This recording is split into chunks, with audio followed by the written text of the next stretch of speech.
Welcome to Shot Callers eSports, and Matt, it's come to an end. Worlds Week has come to an end here at Shot Callers. I mean, it's a little sad. We've had a good time chatting about all the teams, but can't leave G2 out of the picture, and G2 is going to make sure at Worlds they can't be left out of the picture as well. I mean, we have Perks here, we have Sven, we have Mithy, we have Expect, and I think, in my opinion, the MVP of all of summer in EU, we have Trick.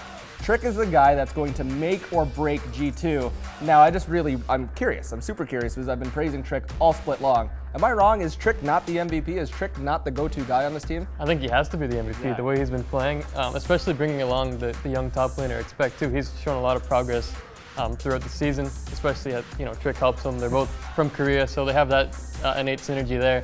But when you just break down their roster, they seem to have the best player at every position from Europe. Maybe not in top lane, but the rest of it. Mithy's definitely the best support. Sven's the best AD carry. Perks, again, maybe not the best, but he's up there for sure. So when you look at this G2 roster, they just have to make noise. This is, again, one of the better teams from EU to make it. I know there's been some good Fnatic and Origin teams, but for G2, again, along with TSM, top 3 finish is what I'm looking at. Yeah, G2, I'm expecting top 5. I won't go as high as top 3, only because there's a few other teams that I'd rank higher than them. I think RNG is a better team when it comes to team fighting. I think SKT obviously is up there. You have the Tigers as well. But let's go back to G2 real quick. If Perks can recapture his form from the spring split, then I think we're looking at a nasty G2 team here. I think you have a safe bot lane with Sven and Mithy. Like you said, Sven probably, if not the best at his position in all of Europe. Mithy has just been solid all split long. Let's go back to the top lane, and let's go back to this whole team in general. What are their strengths and weaknesses? I'm going to say one of their weaknesses right now is Expect. He's a young dude who really this is his first exposure to everything, right? Yeah.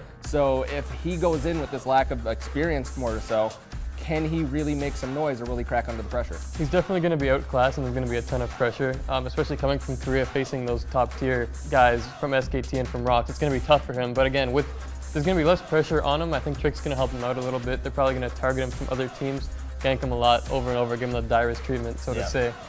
So it'll be tough for Expect, but I think as a team they can pull it off. What are their biggest strengths? What can they bring to the table that no one else can really, or they don't bring to the table as well as G2? It's kind of like Double Lift and Biofrost. That bot lane is also really good, and they can be aggressive when they need to be, they can be passive when they need to be. Mithy's also a great shot caller for that team. So I think their bot lane experience and their synergy is going to be a good point for them. How high can G2 go? Let us know in the comments below. Or how low can G2 go? Do they have a chance to do anything at the World? Let us know. Give us your opinion. Tweet at us, everything at us. Yell at him if you want to. It doesn't matter to me. That's it for us here at Worlds Week. It's come to an end. It's a little sad, but hey, enjoy the Worlds. Enjoy everything going on in League of Legends, and we'll catch you out on the Rift. If you like that, don't miss a single thing. Go ahead and click subscribe or watch more of our videos. I promise you that they'll be the best buttons that you've ever mashed.